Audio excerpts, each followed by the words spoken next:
Okay, so today we're going to work on the connection breath, and we're going to work on this in two parts. The first part is breathing, and the second part is the actual connection breath exercise. So the first part, I want you to master breathing through all parts of your rib cage, your chest, and your belly, and a little bit down into your pelvic floor. So you can do this in multiple positions, and after you master it, you can start doing the breathing exercises and just try it out in different positions because we live life in different positions. And you can also do the connection breath in different positions. So if you are not pregnant, I really like to start out doing this breathing laying down like this. And when you're laying down like this, you want to make sure that your hips are basically in a line with the rest of your body. Your rib cage is down. It's not flared up like this, it's down.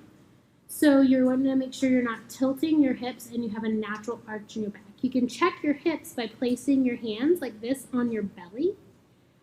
And if your fingers down here are higher than your thumbs, then you're tilted back and you're losing that arch. If your thumbs are higher than your fingers, then you're tilting down and creating an exaggerated arch in your back. So what we want is to just be in a neutral position. Then you're going to place your hands on your rib cage and breathe. Try to expand your rib cage up this way, down into the floor, to the sides. Make sure you're getting breath in your belly, down towards your pelvic floor, and also through your chest. And so this is called 360 breathing because we're making our breath expand throughout our body. So just take a couple of deep breaths and feel where your breath is going.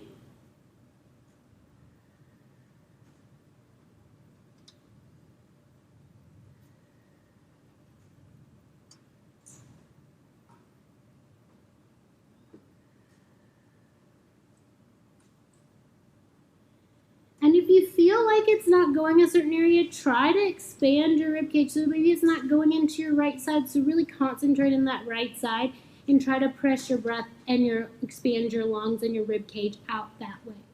Another position, if you're pregnant, you can do this in, is sitting on a bench.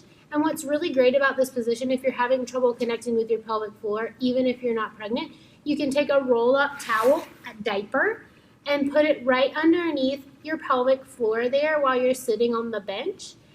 And then you can kind of feel that natural ebb and flow as you breathe. So when you breathe naturally, you should feel a relaxation in your abs and a relaxation in your pelvic floor. So as you're practicing your breathing, I want you to just feel that. I want you to just, not necessarily with your hands or anything like that, but I want you to just concentrate on those muscles, making sure you're relaxing everything, and then you'll feel a kind of tightening on the exhale. So that's our natural pattern of breathing, and if you're not in that pattern of breathing, you want to really concentrate it and try to get into that pattern of breathing.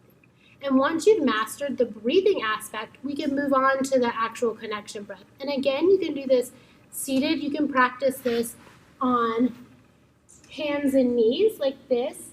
You can practice it sitting up like this, sitting on a bench, or I suggest really starting in the laying down position and mastering this position first and then trying those other positions.